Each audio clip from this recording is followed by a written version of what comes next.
Hi, my name is Aspen Tolman, and today I'm going to be analyzing the scene Good Morning from the classic movie Singing in the Rain.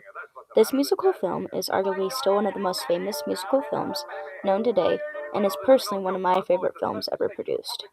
The movie follows the transition of silent films in the 1920s to the talkies in the 1950s, and it follows film duo Gene Kelly and Donald O'Connor, along with actress Debbie Reynolds, who have starred in movies together before. Its unique perspective of filming the musical within itself provided many theatrical opportunities that still amaze our society today. Prior to the scene I'm going to be analyzing for you today, our three main characters are discussing the idea of changing the dueling cavalier into musical. They have been struggling with trying to turn around their talkie because it has been a bust so far in the films. This would allow them to show their case their passions and turn around their talkie if they changed it into a musical.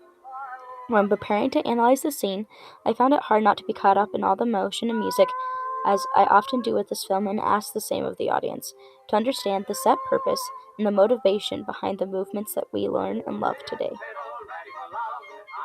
I needed to take a step back and focus on why this film is so popular and impact of the specific scene, on how it shapes the rest of the movie and provides a new insight to camera movements and character interactions.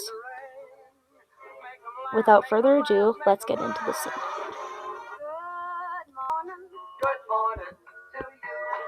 When the camera first shows this scene, it starts out with a medium 3-shot waist level up that then goes out to a master shot of the three dancing around. It frames the main three characters throughout the entire scene, and this is one of the only shots in the scene where they're not facing the camera straight on, giving that idea of the conversation going on just beforehand. As the camera zooms out, we notice an open scenery in the background, which the set has a lack of props. This brings to our attention the three characters and the color scheme that's going along with them, and gives enough detail to let the time era not be lost, but give that theatrical element to it. On the subject of props, I thought it was very stylistically smart to have three coats across the chairs in the scene in the back, and most of the scene includes all three characters working as a unit, so the props that we will see throughout this entire film will be in threes. If you also listen, the music is very key to this, because it is a bop that reminds of us older times, but keeps the musical feeling of this film. You will notice that the characters almost walk parallel to the camera now, and that they're always adding to that musical element.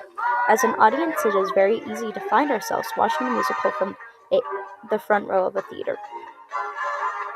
You can especially see the fact of being at a theater as you watch them go up the stairs of the steps.